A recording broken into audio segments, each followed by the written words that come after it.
ನಮ್ಮ ನೇಪಾಳ ಪ್ರವಾಸದ 5ನೇ ದಿನ ಬೆಳಿಗ್ಗೆ ಬೇಗ ತಿಂಡಿ ತಿಂದ್ಕೊಂಡು ನಾವು ಜಮ್ಸಮಿಂದ ಪೋಖ್ರಾ ಕಡೆಗೆ ಹೊರಟ್ವಿ.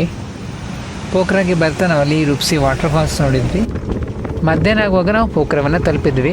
ನಾವು ಮೊದಲಿಗೆ ಹೋಗಿದ್ದೆ ವಿಂಧ್ಯವಾಸಿನಿ ಶಕ್ತಿಪೀಠಕ್ಕೆ.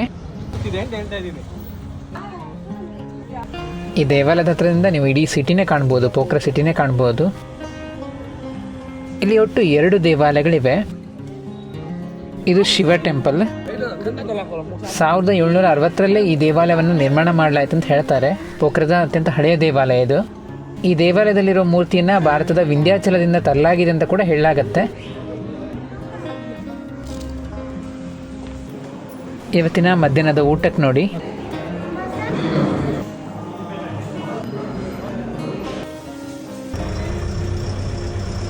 ಊಟ ಮಾಡಿ ನಾವು ಫ್ರೆಶ್ ಅಪ್ ಆಗಿ ಗುಪ್ತೇಶ್ವರ ಮಹಾದೇವ ಕೇವ್ನ ನೋಡ್ಲಿಕ್ಕೆ ಹೋದ್ವಿ.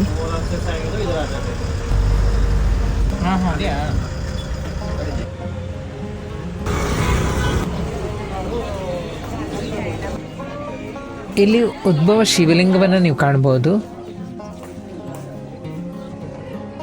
ಗುಹೆ ಒಳಗಡೆ ವಿಡಿಯೋನ ಮಾಡ್ಲಿಕ್ಕೆ ಬಿಡೋದಿಲ್ಲ. ನೇಪಾಳದ ಲಾಂಗೆಸ್ಟ್ ಕೇವ್ ಅಂತ ಇದು.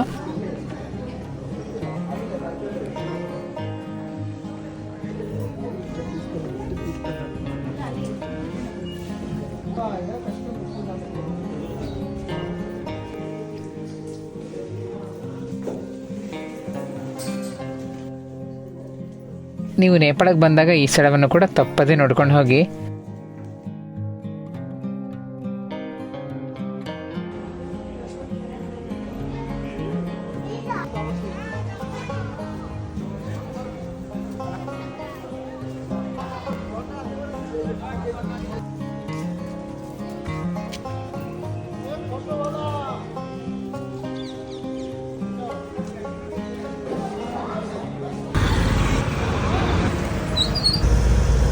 ಕೇವ್ ನೋಡಿ ಆದಮೇಲೆ ನಾವಲ್ಲಿಂದ ರೂಮಿಗೆ ಬಂದ್ವಿ.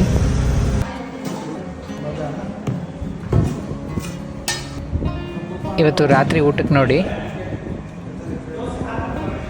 ಇವತ್ತು ರಾಗಿ ದೋಸೆ ಮಾಡಿದ್ದಾರೆ.